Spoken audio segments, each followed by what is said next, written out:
Okay. Hi, everybody.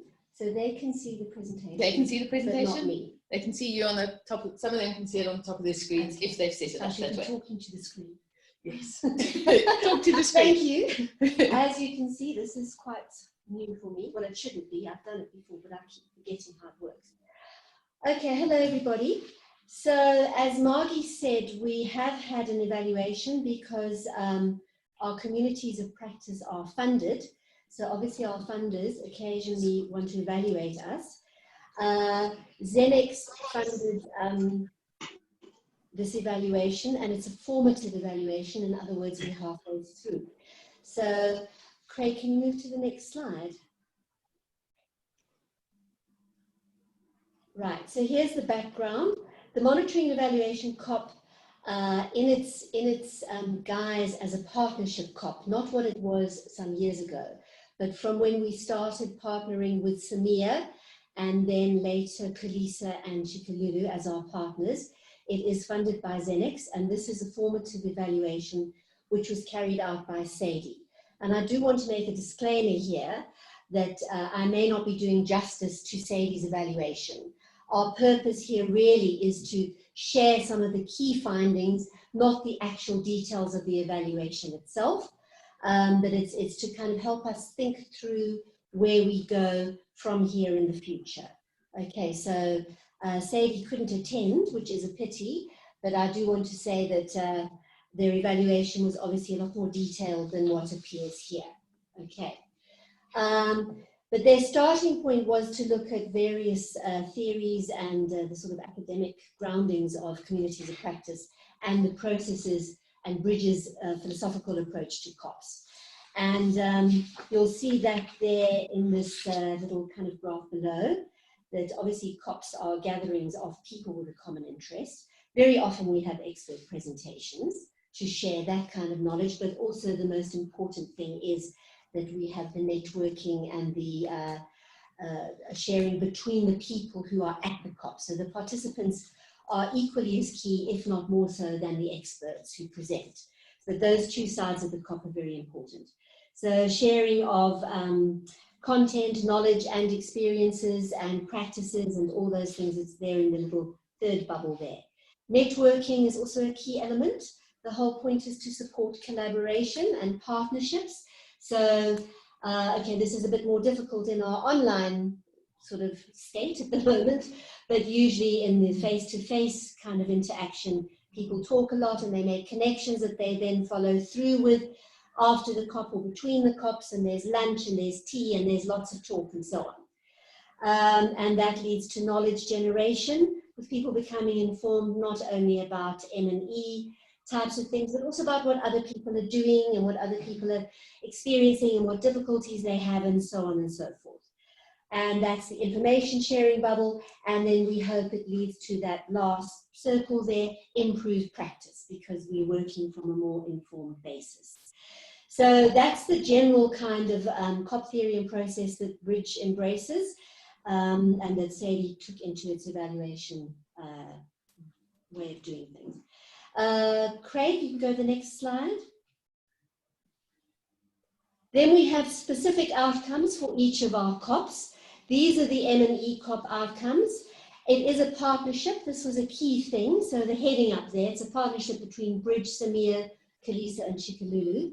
And then the objectives are there. You can take a minute to read them. The main one was actually this idea. Zenex was very keen. Sorry, if we can ask you just to mute your microphone, Marina. Marina, if you can just mute your microphone.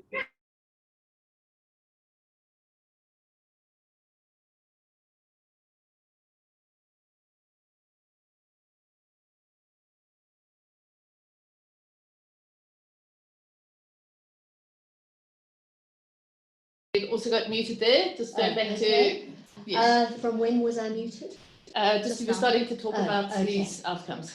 Okay, so the specific outcomes specific to the M+E CoP. One of Zenex's key aims was that the education field in general, not just the professional M+E experts, but the implementers and the program developers and so on had an increased understanding of M+E.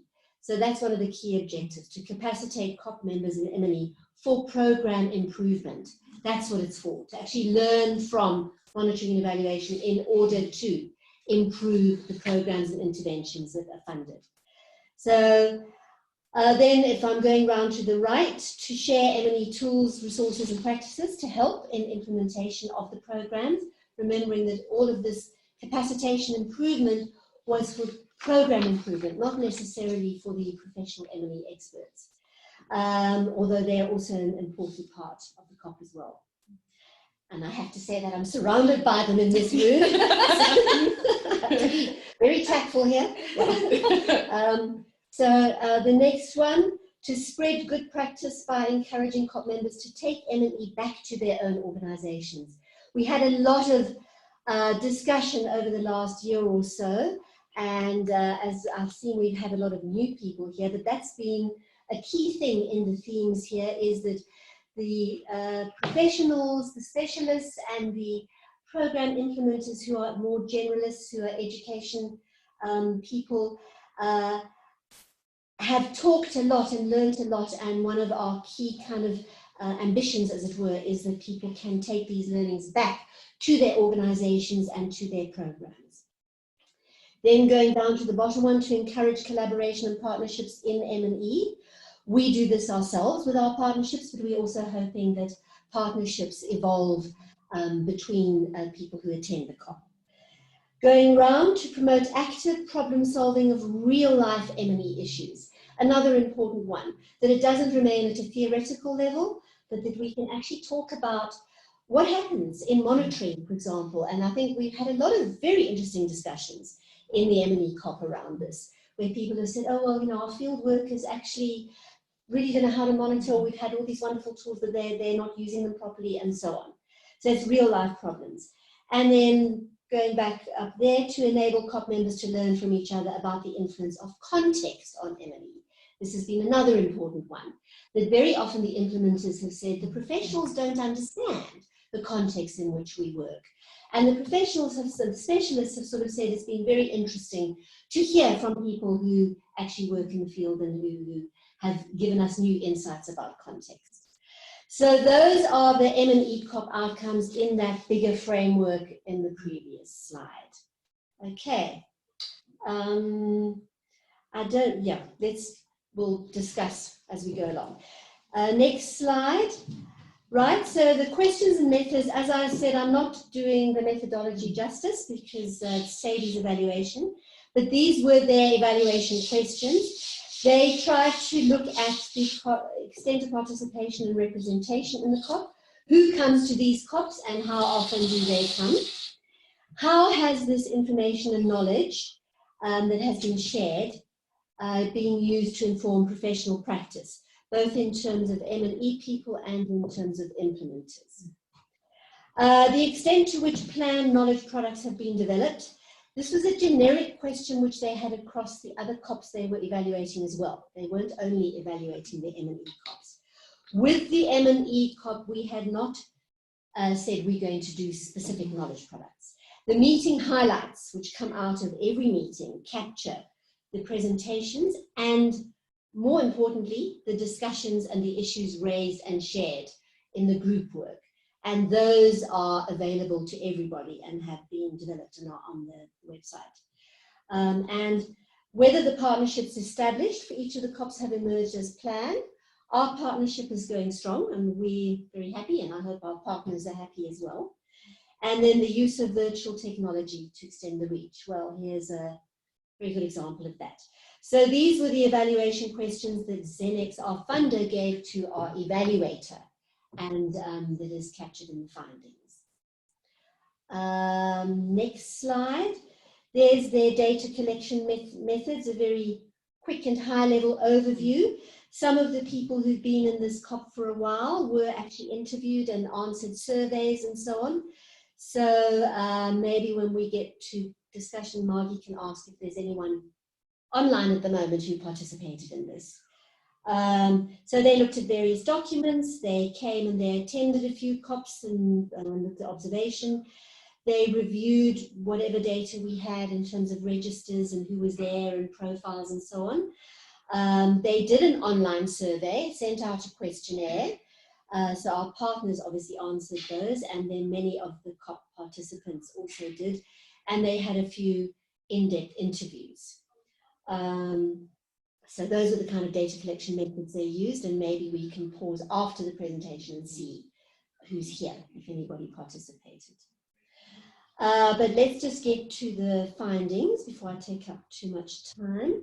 So these are just a few highlights. It's not sort of in detail, but I pulled out the kind of more important one. Obviously, we know, because it was intentional, that the profile of the CoP is mixed, from specialized M+E to general educators and implementers of various NGOs, and NGOs who work in ECD, NGOs who work in schools, NGOs, and not only NGOs, but training providers and academics and various other people who work in programs and who are not necessarily specialist M+E people. So that's why I just called them general educators.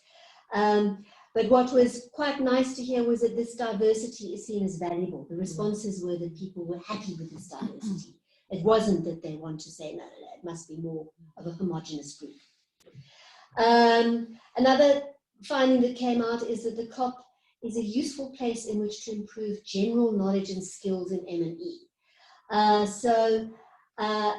It is becoming more common that there are more short courses around and more kind of programs to do in M+E, but obviously they have a cost and a time factor involved. So for generalists, it's a useful place to come and dip in and get some very useful knowledge and skills in M+E. And of course, there's the connection to SAMEA, and part of the aim was that the hope would be that more people would become SAMEA members. At the SAMEA conference, there were quite a lot of people who've been at the CoPs who were at the SAMEA conference. Another finding, having a facilitator who is an M+E specialist is key. Thank you, Margie, who's sitting right next to me. But it's very, very useful to have a facilitator who can draw the threads together as we go along and have the discussions. And again, also having our other partners involved. People from SAMEA have also presented and chimed in and deal with the resources and the tools and so on. So the partnership in general has been very, very beneficial to the actual CoP and to the participants. The meeting highlights, they did quite a lot of questioning around the meeting highlights and how they are used.